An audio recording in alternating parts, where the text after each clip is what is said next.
In the early morning of July 26th, about 4 in the morning, a storm system came through the city, and there was an area of very intense rainfall. We had about 2.5 inches of rain over a 40-minute period, mostly centered over the Sugar House area of the city. At that time, it rained so much and so hard, it would be classified by the National Weather Service as a 200-year storm event. That means there's a 1 in 200 probability every year of an event like this happening, or a 0.5% chance of an event like this.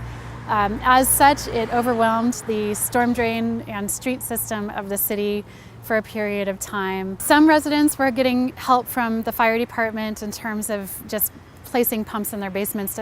A lot of basements got impacted, and so some were getting help in terms of getting water out of their basement. With the help that Public Utilities provided, the first thing that we did was to manage the level of the Jordan River. So we were able to divert the Jordan River down the Surplus Canal, which is a flood infrastructure. And what that does is it reduces the level of the Jordan River, so all of the outflows from the city have space to go into the river.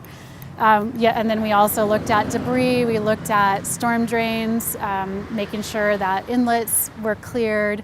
So a whole lot of parts of that response.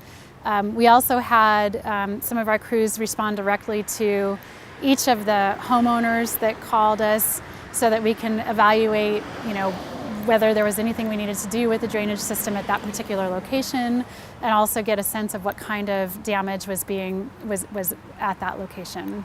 No, in fact, the infrastructure behaved the way it should behave. So when we talk about drainage infrastructure for the city, and this is across the board for municipalities across the country, you're talking about different elements of the drainage infrastructure. There's the pipelines themselves and the inlets. There's curb and gutter on the streets, and there's the streets themselves that act as conveyance. There's also streams and culverts. And so all of the system's infrastructure was in good working order. It was clean, it was maintained, and it simply just got overwhelmed at the massive amount of water that came in such a short period of time. No, our job is not over, and we're in recovery mode. And so, the different stages of emergency management, there's preparation, there's response, there's recovery, and it's just a cycle that we're always in. In recovery mode, what we're doing first and foremost is we're trying to provide and connect residents with resources to help them. Those residents that have suffered damage from the event. That is primarily the reason why we issued an emergency proclamation, local emergency proclamation, so that we can try to connect with different resources.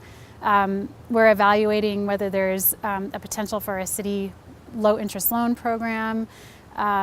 We have coordinated with volunteer organizations that provide disaster relief. So those are organizations like the Salvation Army, the Red Cross, Rubicon, LDS Services, and others. And they've been a huge help in providing some cleanup and other services. The city's doing debris removal. That's with our sustainability division or department.